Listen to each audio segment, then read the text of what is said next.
Assalamualaikum warahmatullahi wabarakatuh. Salam sejahtera untuk semuanya dan Adil Katalino Bacuramin Kasararuga Basengat Kejubata. Bertemu lagi di channel saya bersama saya Galuh Bayu Ardi, dan kali ini saya masih tetap akan membuat satu video dalam rangka membantu Bu Rizka Angela untuk materi geografi regional, dan ini adalah yang sebuah pengantar yang kedua. Kalau kemarin yang sebelumnya kita sempat membahas apa itu realm, apa itu region, apa itu realm atau apa itu wilayah. Kali ini bagaimana ada cara-cara tertentu untuk atau beberapa pihak, beberapa lembaga di sini mengklasifikasikan dunia, membagi wilayah-wilayah di dunia berdasarkan kepentingan-kepentingan mereka. Nah, di sini ada judul yang saya bawakan di sini adalah A Divided World, atau bagaimana dunia itu dibagi, atau suatu pembagian dunia ini. Pada pembahasan pertama saya akan membacakan dan menjelaskan mengenai three world atau tiga dunia. Lalu kemudian yang kedua, the World Bank Classification of Development, atau klasifikasi berdasarkan Bank Dunia, klasifikasi wilayah, regionalisasi wilayah berdasarkan Bank Dunia. Lalu kemudian the United Nations Classification of Development, di sini merupakan klasifikasi atau pembagian wilayah atau regionalisasi berdasarkan bukan rajanya PBB, berdasarkan PBB United Nations. Lalu kemudian yang keempat, di sini akan ada dari UNDP. Di sini akan dijelaskan bagaimana regional kondisi wilayah-wilayah di dunia ini berdasarkan the Human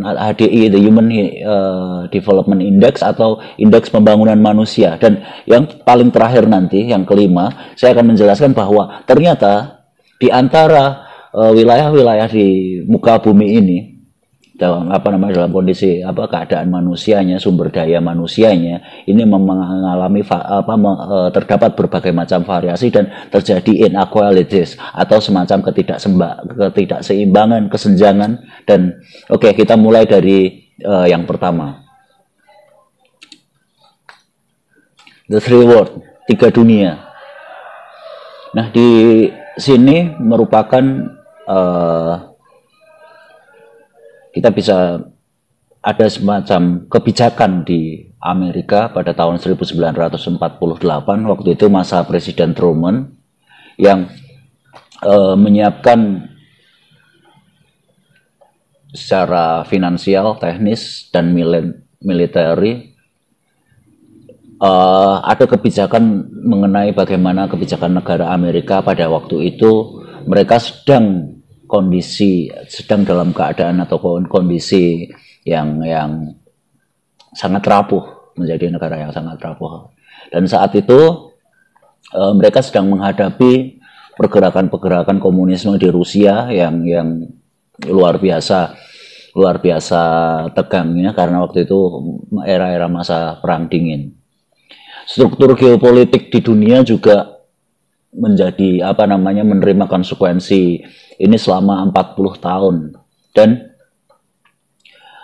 40 tahun terakhir itu Amerika membuat tiga region atau tiga klasifikasi wilayah dengan sebutan negara dunia pertama, negara dunia kedua, dan negara dunia ketiga. Kalau Anda pernah dengar itu adalah klasifikasi wilayah atau regionalisasi wilayah berdasarkan apa yang disusun pada kebijakan di Amerika tahun 1948. Nah, lalu apa sih itu first, second, dan third state, atau negara pertama, negara kedua, negara ketiga? Nah, ketiga wilayah ini juga pernah dibahas di Perancis pada tahun 1952. Dan di sini terdapat semacam sebetulnya terdapat perbenturan dua kepentingan, yaitu kepentingan antara kapitalisme yang memang mereka mendasarkan pasar ekonomi, dan ini juga digunakan untuk mengantisipasi atau mengendalikan gerakan-gerakan komunisme pada waktu itu di sejumlah negara, dan bagaimana mereka melakukan embargo dan lain sebagainya untuk menghentikan itu semua. Dan beberapa negara yang memang dianggap bersekutu atau istilahnya berafiliasi atau ya di bawah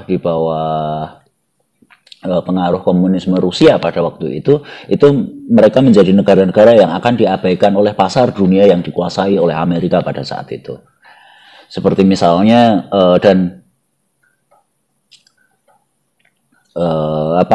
walaupun dalam kondisi tersebut para kapitalis Amerika yang menentukan kebijakan tersebut itu mereka mengabaikan apakah di negara-negara dunia ketiga itu terjadi eksploitasi atau tidak.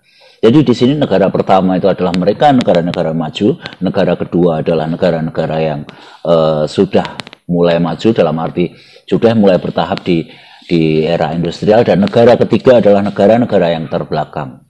Nah, begitu Amerika menjelaskan atau membuat regionalisasi berdasarkan kondisi ekonomi yang mereka inginkan, karena yang mereka anggap maju, indikator suatu negara itu maju atau tidak itu berdasarkan apakah mereka sudah bergerak ke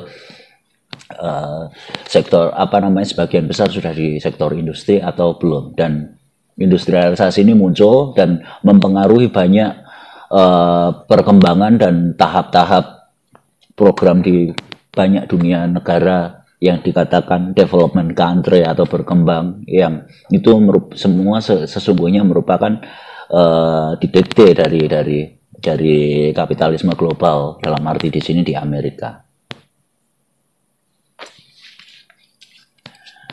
Oke, kemudian juga tadi sebelumnya kita katakan bahwa ada pengaruh itu, lalu kemudian memang ini seperti saya katakan tadi, ini dipengaruhi oleh Perang Dingin yang menjadi perhatian dan yang memang diwacanakan dengan luar biasa oleh Amerika Serikat. Perang Dingin antara Amerika Serikat dengan Uni Soviet waktu itu. Sekarang Uni Soviet itu sudah tidak ada. Lalu kemudian sebelum Perang Dingin, Perang Dunia Kedua, pembagian dunia ini juga sudah diawali dengan pembagian wilayah berdasarkan pengaruh-pengaruh pemerintahan kolonial sebelumnya, seperti misalnya seperti berbagai wilayah, berbagai region, berbagai negara yang dulu merupakan wilayah kolonial, seperti misalnya Inggris, dia akan tetap mengikat itu dengan sebuah perjanjian seperti misalnya negara-negara Commonwealth dan persemakmuran. Dan ini juga bisa menjadi region tersendiri, region berdasarkan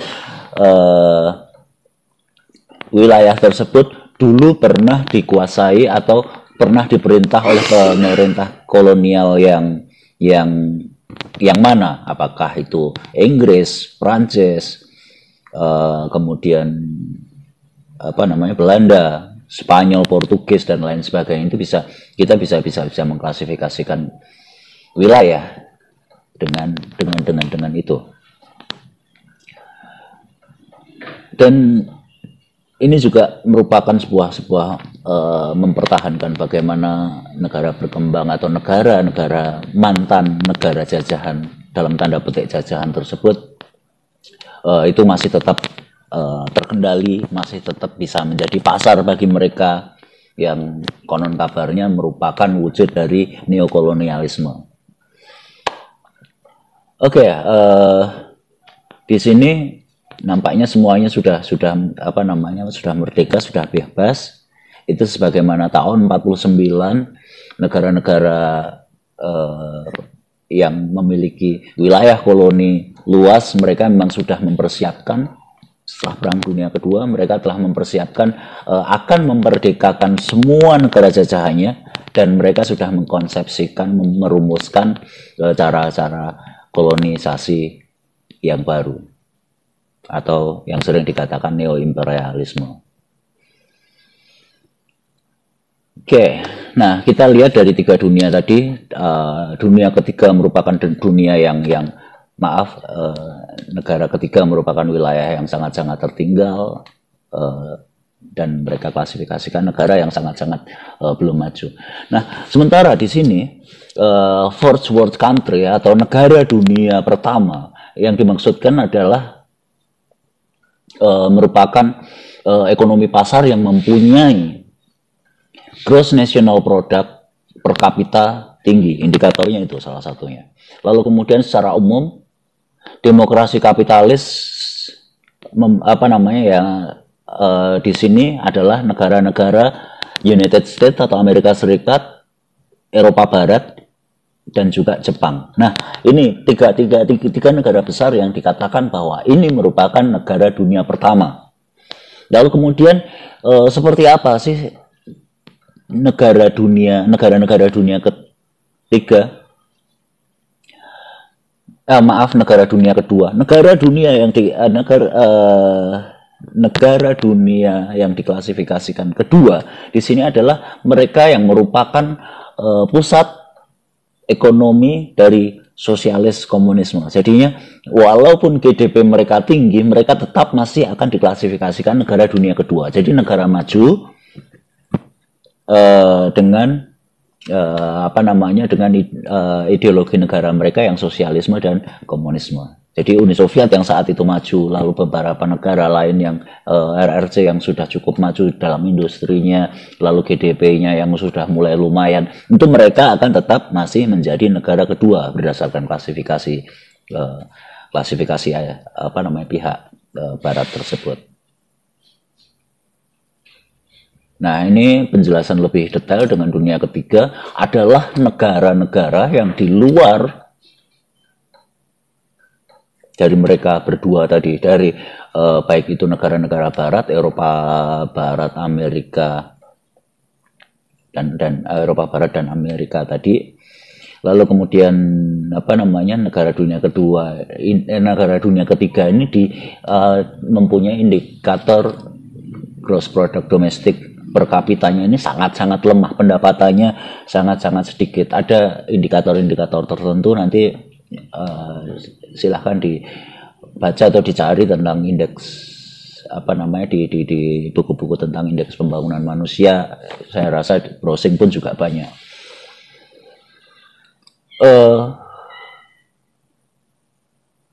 Negara yang dianggap tidak eksis, negara industri tapi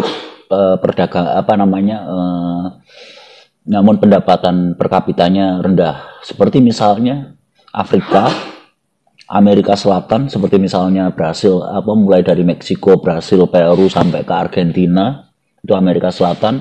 Lalu kemudian negara-negara di Asia yang memiliki negara-negara di Asia yang sedang berkonfrontasi dengan negara-negara pertama dan kedua tadi, seperti misalnya kalau pada era sebelum tahun 80-an seperti Burma, Vietnam, satu lagi Kamboja misalnya. Nah, mereka termasuk negara-negara yang selalu dalam keadaan perang, disebut negara dunia ketiga. Lalu kemudian mereka disebut negara dunia ketiga juga ketika beberapa kondisinya sangat tergantung dan menjadi boneka dari negara-negara dunia pertama atau dunia ketiga tadi. Kemudian negara-negara dunia ketiga ini mereka sempat pada tahun 60-an membentuk sebuah asosiasi bersama, seperti salah satunya kalau Anda pernah mendengar istilah Konferensi Asia Afrika. Nah, itu salah satu upaya untuk menahan kekuatan kekuatan-kekuatan besar di dunia ini secara politis. Oke, di sini bisa kita lihat bahwa posisi tiga dunia tersebut, First World atau dunia pertama dengan ciri ekonomi kapitalis dan dipimpin oleh Amerika Serikat. Dunia kedua adalah negara sosial, tadi dunia pertama adalah negara kapitalis, ekonomi kapitalis yang dipimpin oleh Amerika. Lalu negara kedua adalah negara sosialis dengan ekonomi sosialis yang dipimpin oleh Uni Soviet. Lalu kemudian negara dunia ketiga merupakan sebuah wilayah konflik di antara kedua pihak tersebut. Seperti misalnya Korea, Vietnam, Afrika, dan negara-negara yang tidak eksis atau tidak terkenal lainnya. Nah, dari tiga negara, dari pembagian tiga dunia ini, itu bisa ada kemudian Anda pernah mendengar regionalisasi berdasarkan negara-negara utara dan negara-negara selatan. Negara utara adalah negara-negara yang maju, negara selatan adalah negara-negara yang berkembang sampai dengan daerah yang tertinggal. Nah, ini tadi ketika ada dibagi menjadi tiga dunia, negara dunia pertama, kedua, dan ketiga, ini ada negara utara dan negara selatan. Nah, negara dunia negara utara, negara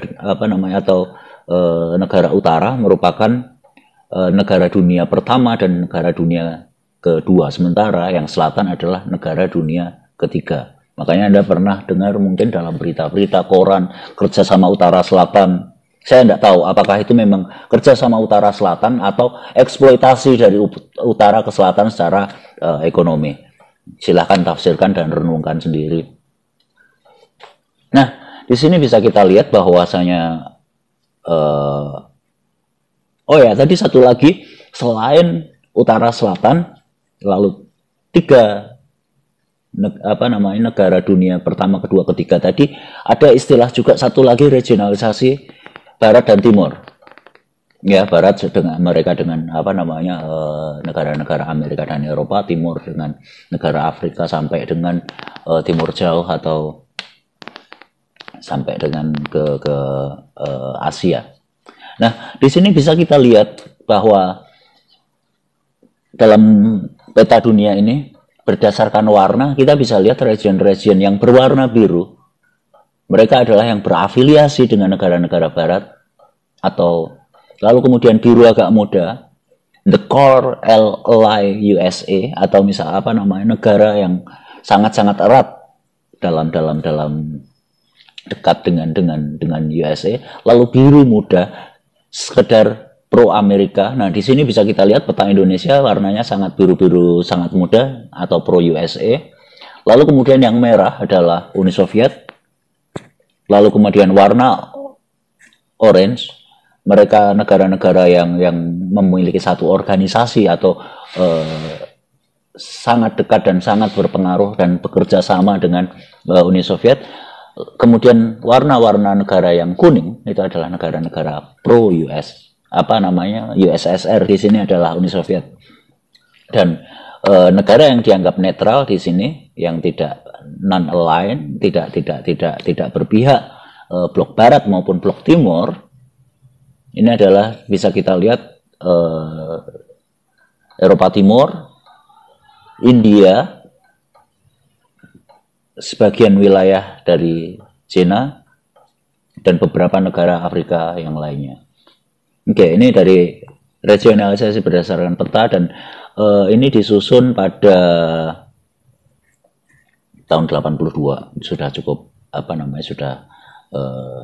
cukup lama.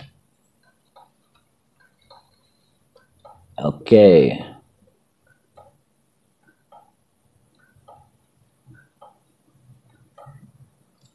Ya, tahun 82 disusun.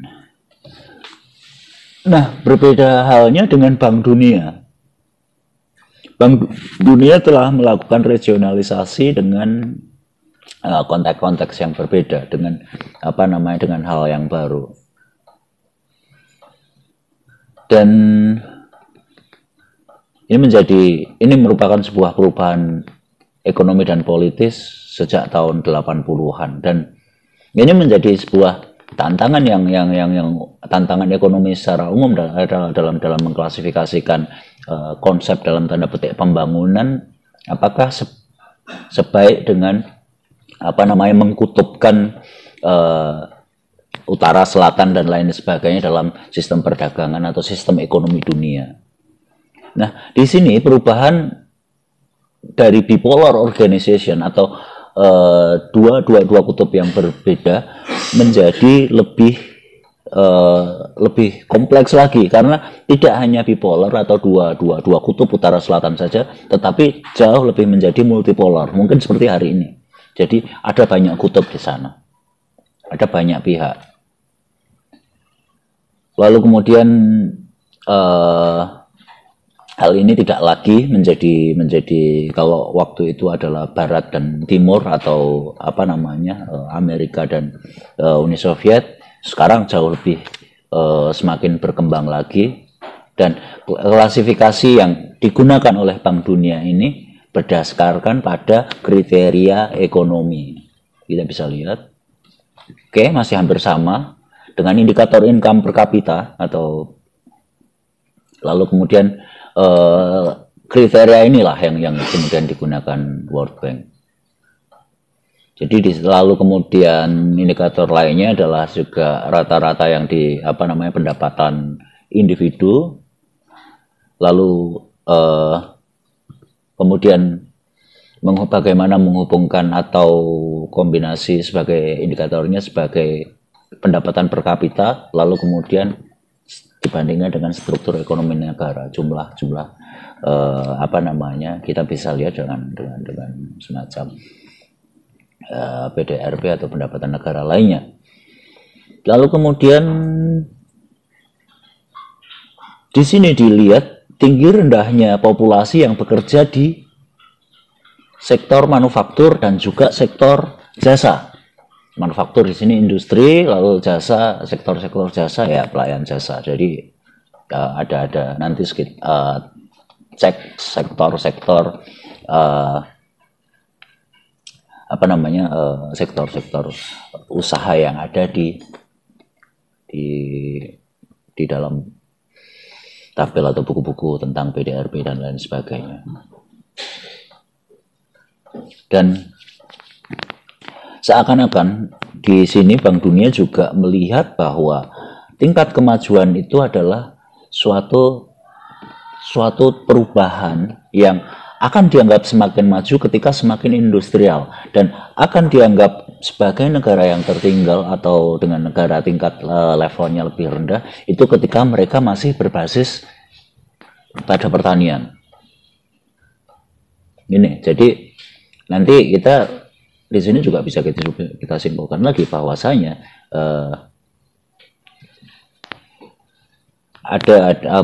ketika sektor itu kita bagi menjadi 3, agriculture atau pertanian, lalu kemudian service and manufacture, industri dan juga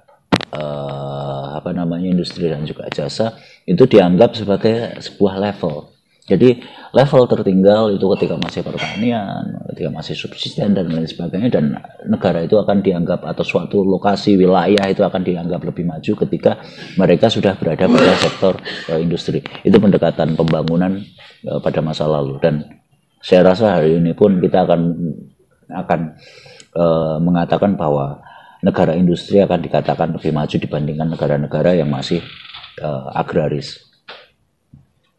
Nah, kita tinggal tunggu saja bagaimana runtuhnya negara-negara yang berbasis agraris mencoba pindah ke industri.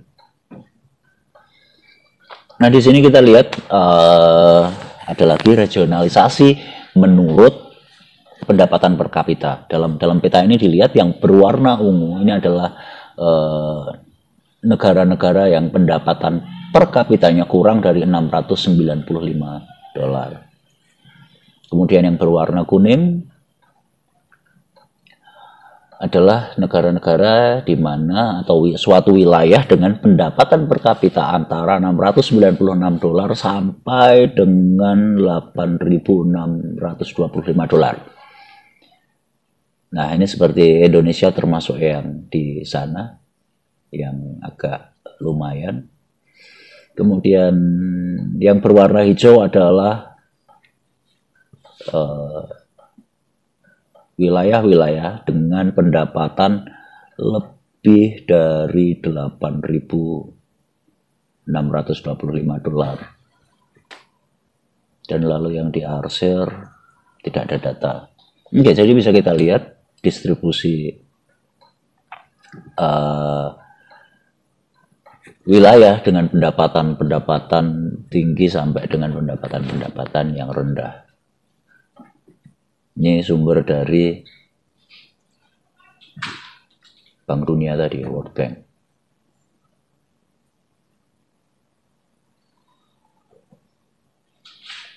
Oke, lalu kemudian dari World Bank, kemudian klasifikasi dari PBB atau United Nations masih hampir sama juga. Indikator-indikator mereka membagi wilayah itu berdasarkan dengan tingkat ekonomi dan industrialisasi. Masih pada tingkatan pendapatan, dan di sini nampaknya mereka hampir sedikit sepakat antara United Nations dengan Bank Dunia ini. Lalu kemudian di sini dikatakan ada pembagian wilayah, bahwa wilayah dengan ekonomi tinggi lanjut dengan pendapatan yang tinggi lalu kemudian masuk dalam anggota World Bank dan mereka menjadi salah satu pemilik sahamnya mungkin, atau punya kontribusi di sini. Terus kemudian level kedua atau tingkat wilayah negara yang kedua adalah negara industri, negara dengan ekonomi yang terindustrialisasi baru-baru saja. Cirinya adalah dengan bahwa ketika 25% ataupun 25% itu mereka bekerja atau memiliki pendapatan dari sektor industri, itu dikatakan negara industri, negara dengan ekonomi industri yang baru. Dan kemudian mereka telah mengekspor 50% hasil produk industrinya. Ya, saya tidak tahu mengekspornya kemana, ke negara investornya atau mengekspor secara bebas. Apakah ekspornya ditentukan atau tidak, kebijakannya, ya nanti mungkin Anda akan bisa renungkan. Kemudian ada satu lagi, negara pengekspor migas atau minyak dan gas. Ini juga jadi satu kategori wilayah tersendiri di sini. Lalu kemudian yang wilayah atau negara-negara dengan luasan yang cukup luas seperti di sini India dan Cina. Lalu kemudian negara yang memiliki ciri-ciri masyarakat pedesaannya itu adalah orang-orang dengan pendapatan sangat rendah dan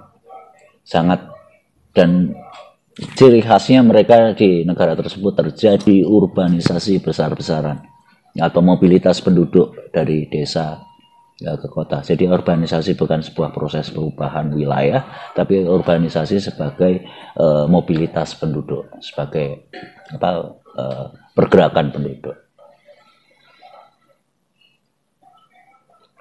Nah, ini adalah negara tertinggal banget atau LAE di sini, Least Advanced Economy. Mereka sangat pendapatan per kapitanya sangat rendah.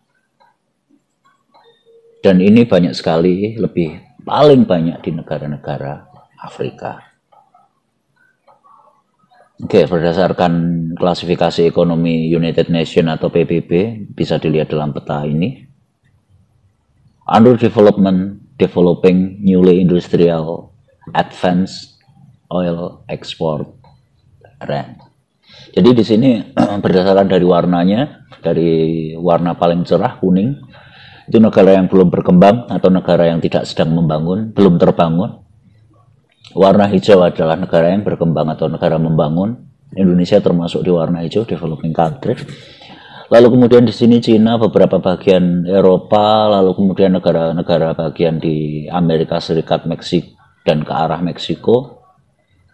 Itu merupakan negara-negara industri baru. Yang hijau di sana lihat adalah negara-negara level ekonomi tingkat lanjut, dan yang agak hijau kecoklatan itu merupakan negara-negara pengekspor minyak dan gas. Nah, apa namanya? Di sini berarti kalau kita lihat dari mulai yang tertinggal sampai yang paling maju, yang menduduki peringkat dinilai paling luar biasa di sini adalah mereka negara-negara yang pengekspor minyak dan gas, atau negara-negara, dan di sini negara-negara investor. Nah, lalu kemudian di sini ada regionalisasi berdasarkan Human Development Index atau indeks pembangunan manusia. Indikator ini disusun pada tahun 90-an oleh UNDP, United Nations Program for Development. Ini dulu yang mendukung, termasuk yang tahun 90-an luar biasa, bukan intervensi, maksudnya memberikan dana besar-besaran ke Indonesia untuk riset tentang kependudukan tahun 90-an. Saat itu ya mungkin Anda tahu ketika BKKBN sangat makmur, mereka dapat suntikan dana banyak. Oke, apa namanya? Di sini pengukurannya dianggap sangat kompleks dan representatif dari HDP. Apa indikatornya dari atau aspek dari indeks pembangunan manusia ini?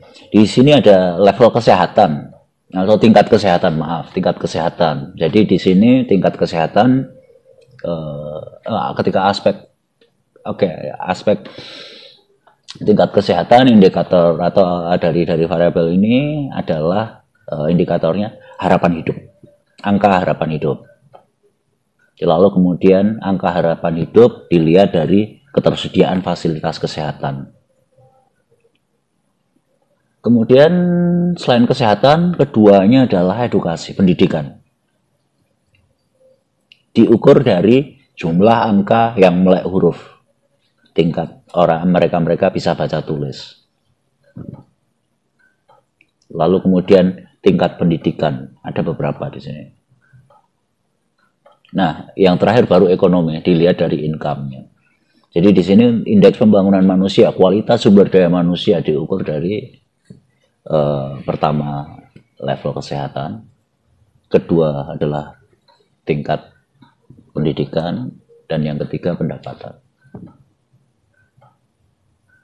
Dan mereka di sini UNDP di sini mengumpulkan data di seluruh dunia, dan dari data tersebut, dari data yang tiga tersebut itu kemudian digunakan untuk mengelompokkan wilayah-wilayah tertentu, membuat regionalisasi negara-negara dengan indeks pembangunan manusianya tinggi rendahnya, itu mereka klasifikasikan untuk berikutnya intervensi program mana yang akan dilakukan oleh UNDP ini, apa prioritas-prioritasnya, dan juga di bidang apa mereka, di bagian indikator yang mana mereka rendah, dan disitulah nanti akan digunakan untuk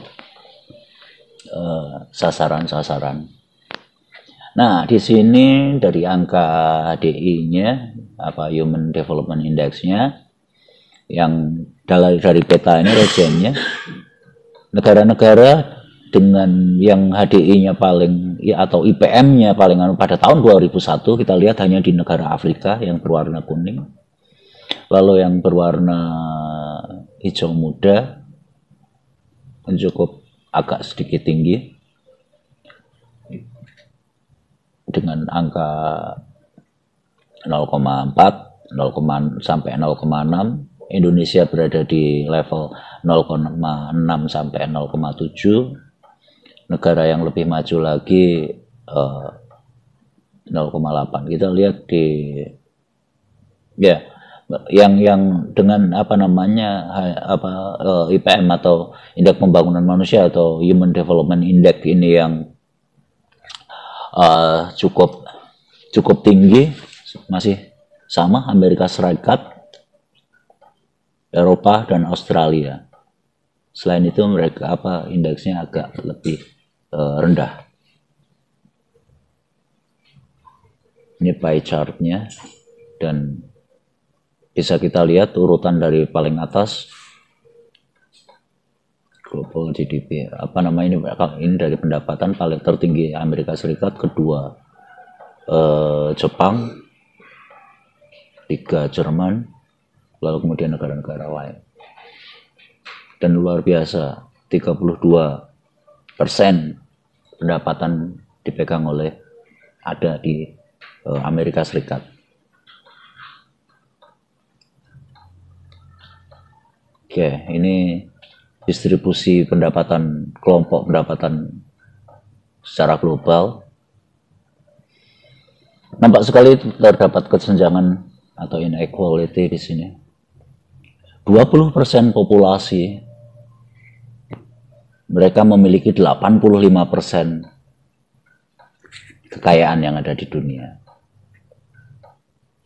85% hanya kebagian 20, begitu pula sebaliknya. Kesenjangan yang luar biasa dan memang ini yang terjadi. Di sini ada 200 orang terkaya, dilihat jumlahnya sekian.